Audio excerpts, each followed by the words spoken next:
There's no one here. You fucking crazy, you kill me, you son of a bitch. Every muscle in his neck strained, his eyes bulged out of their sockets as his body squirmed in awkward spasms.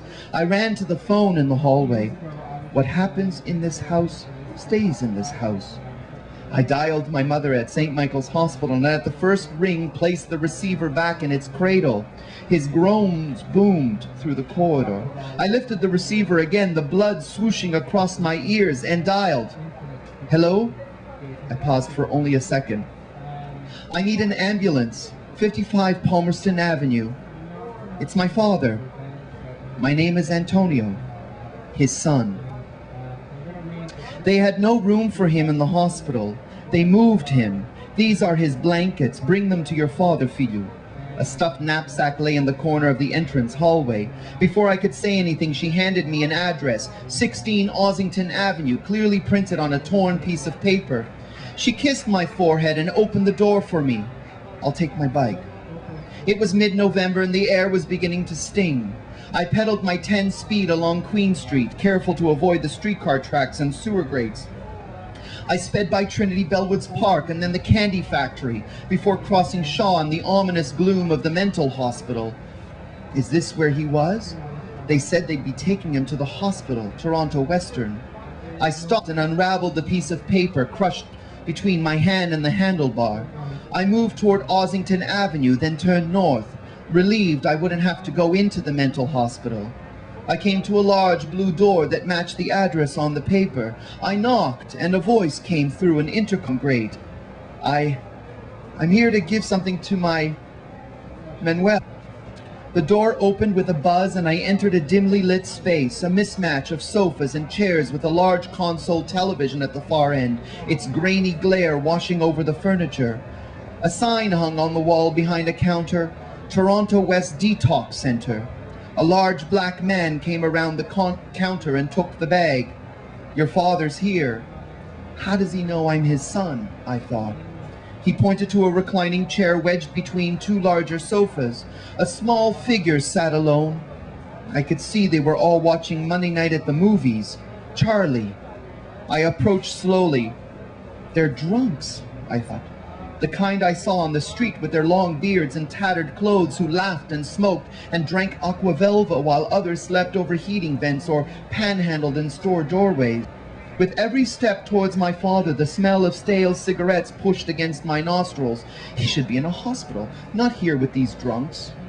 A toothless woman came toward me, and the black man at the door redirected her gently back to the sofa. You can't stay, he said in a surprisingly soft voice. My father turned and saw me take some reluctant steps towards him. Before I reached him, he tried to get up. His knees buckled and a violent trembling began. He reached for my wrist.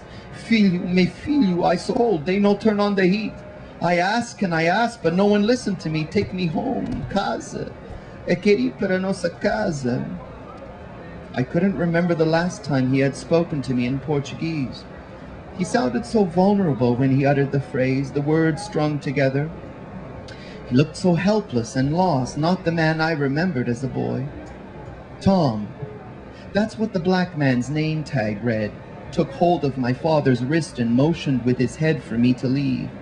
I turned away from my father's cries to help him, turned my back and ran out the same blue door, punching my way through. I took a deep breath, then retched beside my bike. I leaned my bike against the garage wall and stepped into my backyard. My sister had come home. She stood behind my mother, delicately braiding her graying hair. I could see the band on her hand. My, he wants to come home. We need to bring him home. There was no response. It was cold, but I took off my windbreaker and threw off my sweatshirt. I sat on the flagstone walkway that connected the house to the garage and then to the laneway. I kicked off my shoes and flung off my socks. I lay back flat on the path with my arms to my sides and looked up into the dotted sky.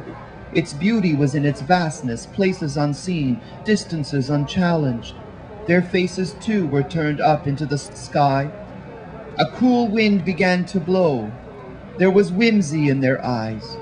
My mother's large whirligig rattled atop the flagpole. The girl with the bangs and the painted dress spun in a cartwheel, arms and legs splayed open.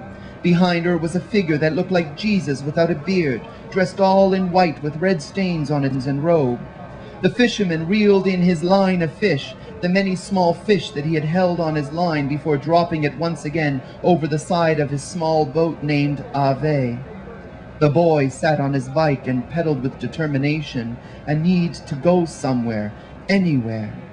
Together, the propellers twirled while the figures worked in their fruitless pantomime.